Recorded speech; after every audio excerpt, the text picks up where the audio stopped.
सुप्रभात बच्चों।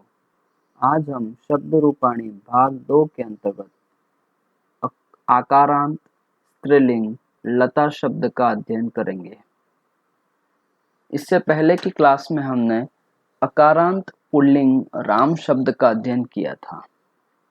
उसमें मैंने आपको बताया था कि जिस शब्द के अंत में अ स्वर आता है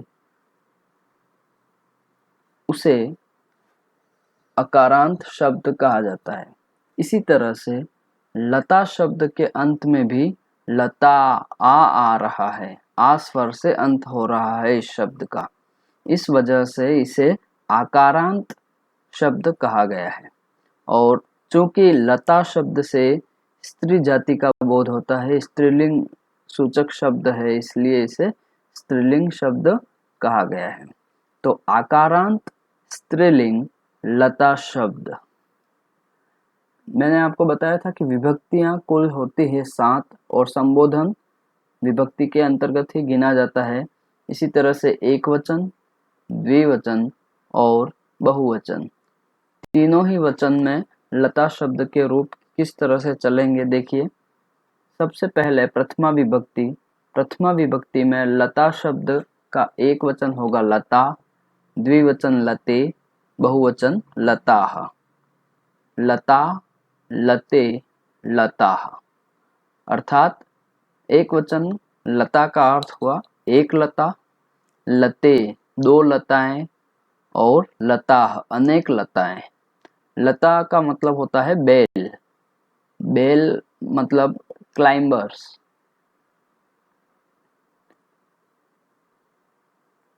द्वितीय विभक्ति में लताम, लते, लताः।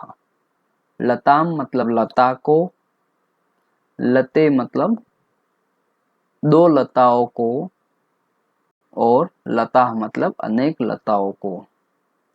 तृतीय विभक्ति में लतया, लताभ्याम, लताभिः।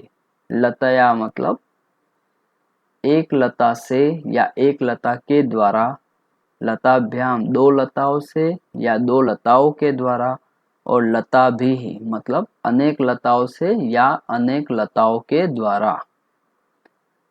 चतुर्थी विभक्ति लतायै, लताभ्याम, लताभ्यः। लतायै एक लता के लिए, चतुर्थी संप्रदान कारक, एक लता के लिए, लताभ्याम दो लताओं के लिए, और लताभ्यः मतलब अनेक लताओं के लिए। पंचमी विभक्ति लतायाः, लताभ्याम, लताभ्यः।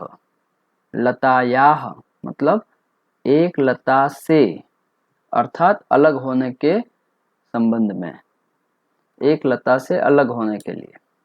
लताभ्याम दो लताओं से, और लताभ्यः मतलब अनेक लताओं से। तीनों का अर्थ अलग होने के संबंध में होगा। और षष्ठी विभक्ति लतायाः, लतयोः, लतानां। लतायाः एक लता का, लतयोः दो लताओं का, और लतानां मतलब अनेक लताओं का। के, की कोई भी चिन्ह इसमें हो सकता है, का, के, की या रा, रे, री। फिर है सप्तमी विभक्ति। सप्तमी विभक्ति में रूप होगा लतायाम, लतयोः, लतासु। लतायाम मतलब एक लता में या एक लता पर, लतयोः दो लताओं में या दो लताओं पर, और लतासु अनेक लताओं में या अनेक लताओं पर। और संबोधन में इसका रूप होगा हे लते, हे लते, हे लताः। संबोधन का मतलब होता है कि किसी को पुकारना या किसी को संबोधन करना। किसी को बुलाने के लिए हम संबोधन शब्द का प्रयोग करते हैं। अब देखिए यहाँ पर ध्यान रखने वाली बात यह है कि कहाँ पर एक जैसे शब्द आ रहे हैं। जैसे देखिए प्रथमा विभक्ति का द्विवचन लते है, तो द्वितीय विभक्ति का द्विवचन भी लते है। तो यहाँ पर प्रथमा और द्वितीया दोनों के द्विवचन में लते शब्द का प्रयोग किया गया है। इसी तरह से प्रथमा का और द्वितीया का बहुवचन भी सेम है, लताः लताः। और तृतीया, चतुर्थी और पंचमी तीनों के द्विवचन में लताभ्याम लताभ्याम लताभ्याम एक जैसे शब्द है। और सामने की तरफ देखेंगे तो चतुर्थी और पंचमी में बहुवचन लताभ्यः लताभ्यः। फिर इसके बाद षष्ठी और सप्तमी विभक्ति में द्विवचन होगा लतयोः और लतयोः।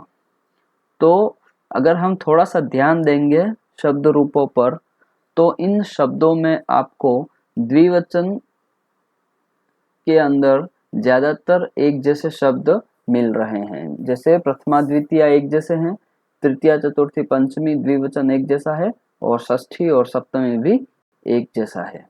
इसी तरह से सामने की तरफ भी प्रथमा द्वितीया,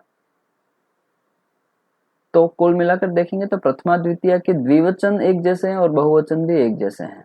तो आपको केवल एक वचन में थोड़ा सा और द्विवचन में एक वचन और प्रथमा और द्वितीया दोनों के एक वचन में ध्यान देना है थोड़ा सा। द्विवचन बहुवचन सेम है। फिर इसके बाद तृतीया चतुर्थी पंचमी तीनों के द्विवचन एक जैसे हैं और चतुर्थी और पंचमी के बहुवचन भी एक जैसे हैं। इसी तरह से षष्ठी और सप्तमी के द्विवचन एक जैसे हैं। तो थोड़ा सा इसको ध्यान से पढ़ेंगे, एक दो बार रिवाइज करेंगे तो आपको आसानी से ये शब्द रूप याद हो जाएंगे। धन्यवाद।